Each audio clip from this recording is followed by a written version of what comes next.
आप सब जो भी लोग इन्वेस्टमेंट करते हैं ना, कहीं पे जो भी करते हो आप लोग, कहीं भी एफडी में डालते हो पैसा, म्यूचुअल फंड्स में डालते हो, शेयर्स में इन्वेस्ट करते हो, यूएस फंड में डालते हो, जहाँ भी पैसा लगाते हो ना दोस्त, एक रूल को याद रखो, and that rule is talking about a period मतलब ये रूल है 7, 5, 3, 1। इस रूल को फॉलो करो, इस रूल को याद रखो। This rule can give you massive returns, can make you life, give U A positive impact of your investment. अभी होता क्या है कि जब हम शुरू में पैसा लगाते हैं तो हमें क्विक रिजल्ट चाहिए, हमें नहीं मिलता है तो हम नाराज़ हो जाते हैं, उससे बाहर निकल जाते हैं और हमें फिर लगता है कि ये सारी दुनिया ऐसी ही है, बेवकूफ़ बन गए। ऐसा नहीं है। हाय, दिस इज जय Mishra, author, life coach and motivational speaker. इस वीडियो के माध्यम से स्टॉकअप चैनल पे मैं बताने की कोशिश कर रहा हूँ कि किसी भी इन्वेस्टमेंट के लिए ना थोड़ा टाइम देना पड़ता है भाई साहब। टाइम नहीं दोगे तो इन्वेस्टमेंट का असली मज़ा नहीं आएगा। मैं शुरू में, मुझे याद है 2011-12 में जब मेरी नौकरी लगी थी तो अच्छे खासे पैसे आ रहे थे, क्योंकि A क्लास का जॉब था पब्लिक सेक्टर में। तो मुझे कुछ लोगों ने सजेस्ट किया कि भाई SIP करो, कुछ लोगों ने कहा कि भाई शेयर्स को परचेज करो। मैंने दोनों काम किए, मैंने शेयर्स भी परचेज किए और मैंने SIP भी किया। मुझे याद आ रहा है कि मैं स्टर्लिंग फंड करके हुआ करता था IDFC का, वो स्टार्ट किया। 6 महीना 1 साल रखा, रिटर्न अच्छे आए नहीं, हमने क्लोज कर दिया। मैं उसको समझता था कि वो बेवकूफ़ है यार, मेरे को फंसा दिया। उस टाइम बजाज फाइनेंस का शेयर्स परचेज किया था, आई थिंक वो पता नहीं 130 140 कुछ बहुत से था उस टाइम, बजाज फाइनेंस या फिनसर्व। वो भी शायद 5-6 महीने में मैंने बेच दिया, क्योंकि हमें लगता है कि रिटर्न मिल नहीं रहा है तो पैसा इधर लगा के क्या करना है, और फिर उस पैसे को हम री इन्वेस्टमेंट नहीं करते, उस पैसे को हम किसी मज़े में उड़ा देते हैं, होटल में खाना खा लेते हैं, मूवी देख लेते हैं, दोस्तों के साथ पार्टी कर लेते हैं। ये घटना घटती है because you see the quick result, you see on the ledger, अरे यार ये मज़ा नहीं आ रहा है इसमें, and then you change your decisions and that give you negative returns in your life. Return is in your life, पैसे का रिटर्न अलग, नेगेटिव, एंड देन अगर पैसे नहीं है तो सब कुछ नेगेटिव हो जाता है, उम्र तो धीरे धीरे बढ़नी ही है। So if you understand this quick formula and you stick on it, I tell you will be a massive gain. पहला ये है कि कोई भी रिटर्न, 7 का रूल ये है, कोई भी पैसा जहाँ भी आप इन्वेस्ट करें, किसी भी एसेट क्लास में आपको मिनिमम 7 ईयर्स वहाँ पे रखना है। 7 ईयर्स रखोगे तो ही जाके रिटर्न अच्छा दिखेगा। एटलीस्ट डबल होने के लिए 7 साल चाहिए। 8-10% अगर रिटर्न है तो रूल 72 क्विकली सेज दैट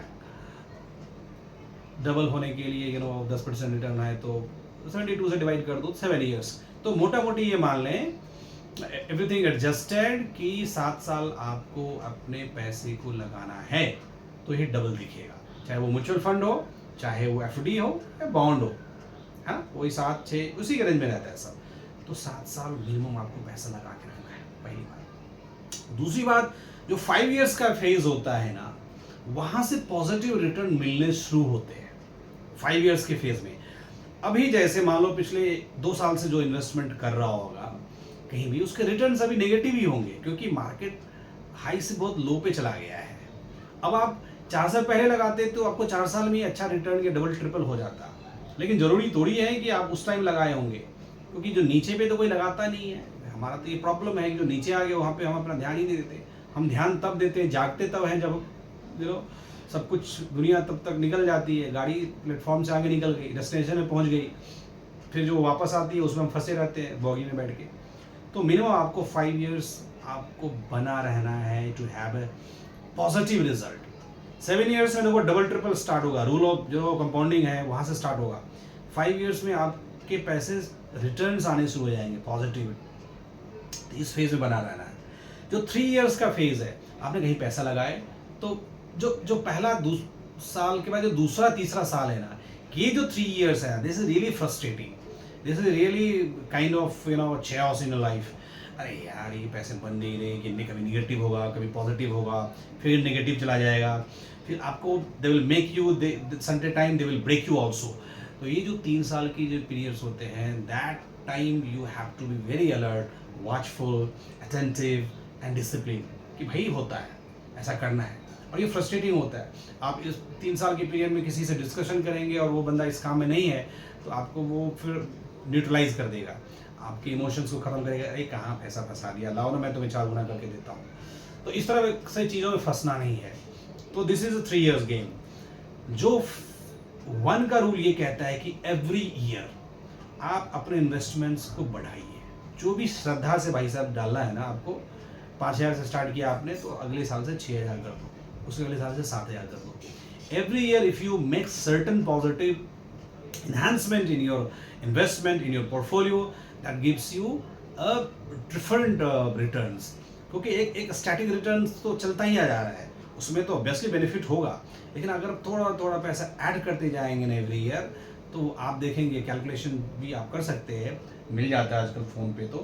तो इस तरह से अगर आप बढ़ाएंगे तो पैसा बढ़िया बढ़ेगा।